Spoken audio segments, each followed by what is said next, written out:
Et ce matin, Sud Radio vous explique assistons-nous à une nouvelle forme de violence politique. Bonjour Olivier Vial. Bonjour. Merci beaucoup d'être avec nous ce matin, responsable du programme d'études sur les radicalités et les nouvelles formes de contestation.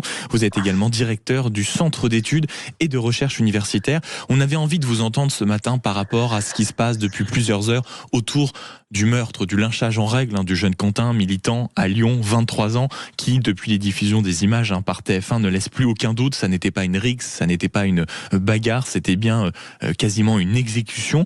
Mais d'abord, votre première réaction, quand vous avez pris connaissance des premières images, des premiers échos et des premiers témoignages de ce qu'il s'était passé à Lyon, vous, l'expert de ces questions-là, quelle a été votre première pensée ?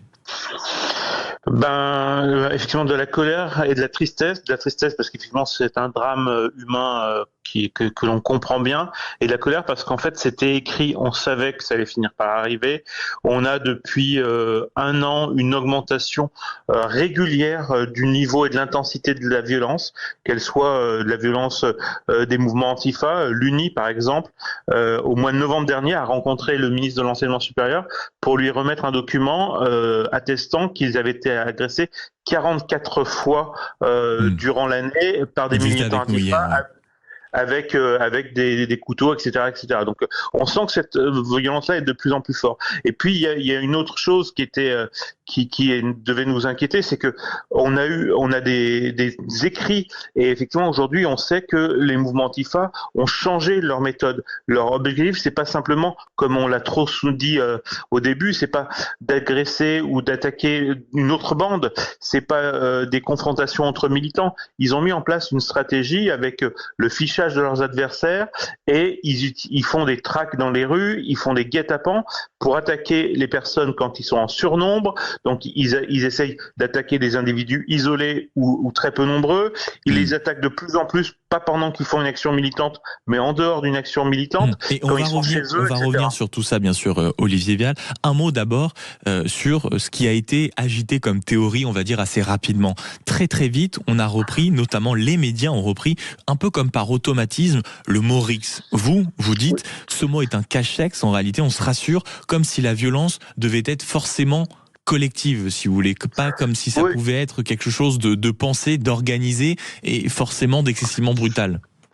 En fait, il y avait au début, il y a eu deux arguments de communication qui sont assez classiques, mais qui malheureusement sont plus là pour dissimuler la réalité des faits que pour vraiment la décrire. Le premier, comme vous l'avez dit, c'est l'utilisation du mot rixe qui voulait essayer de banaliser un peu cette violence, faisant croire que c'est quelque chose qui a toujours existé, une violence, une agressivité entre militants qui se battent, et que c'est triste, mais ça a toujours existé, et là on a eu un drame. C'était pas du tout le cas. Et la deuxième argument qui est trop souvent utilisé, qui est encore utilisé par une partie des médias et par beaucoup de militants de gauche et d'extrême gauche, c'est de diaboliser la victime, de la nazifier et d'essayer de montrer que parce qu'elle serait d'extrême droite, parce qu'elle serait fasciste, et bien finalement, il y aurait une forme de légitimité à recourir à la violence contre elle. Et ça, c'est dangereux parce qu'on voit cet argument-là de plus en plus utilisé. Il y a une forme de dépersonnalisation, de déshumanisation des victimes. Pour vous, les auteurs de la mort de Quentin, ils sont encore en train d'être identifiés. On rappelle que le parquet de Lyon a ouvert une enquête pour violence aggravée pour le moment. Mais pour vous, vous dites que ce sont de prétendus antifascistes issus de l'extrême gauche. Pour vous, il n'y a pas de doute, vous y décelez leurs méthodes habituelles ? Oui, il y a aucun doute. On est vraiment sur des militants d'ultra-gauche, de la mouvance sans doute antifasciste. Ils ont la méthode, c'est-à-dire qu'effectivement, ils sont en surnombre, cagoulés, ils sont visage dissimulé, ils sont armés de gants coquets.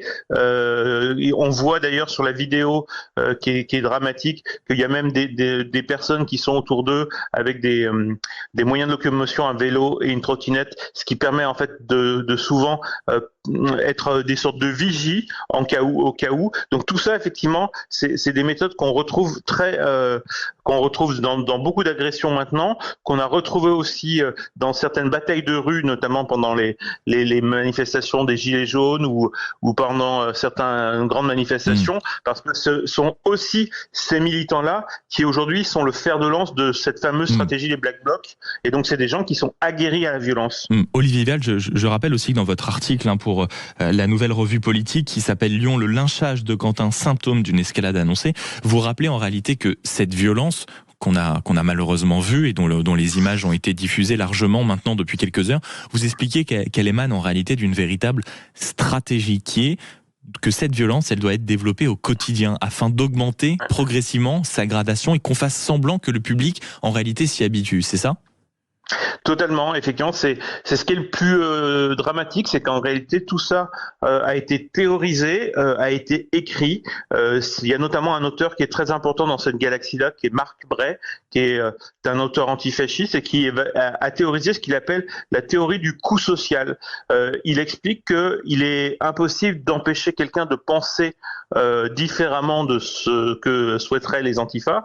Par contre, on peut rendre le coût social d'expression de cette pensée trop lourd physiquement, socialement, et donc ils mettent en place toute une stratégie de harcèlement. Alors le harcèlement n'est pas que physique, ça peut être non, il est notamment numérique et c'est tout ce qu'on a aperçu ces dernières semaines, et on a bien vu que malheureusement et sur le numérique et parfois même jusque dans les médias, cela avait, on va dire, réussi à s'inscrire dans quelques esprits. Merci en tout cas à Olivier Vial d'avoir été avec nous ce matin, responsable du programme d'études sur les radicalités et les nouvelles formes de contestation de la nouvelle revue politique, et vous êtes aussi directeur du centre d'études et de recherche universitaire. Votre article Lyon, le lynchage de Quentin, symptôme d'une escalade annoncée, est donc à retrouver sur le site de la nouvelle revue politique. Merci beaucoup d'avoir été avec nous ce matin.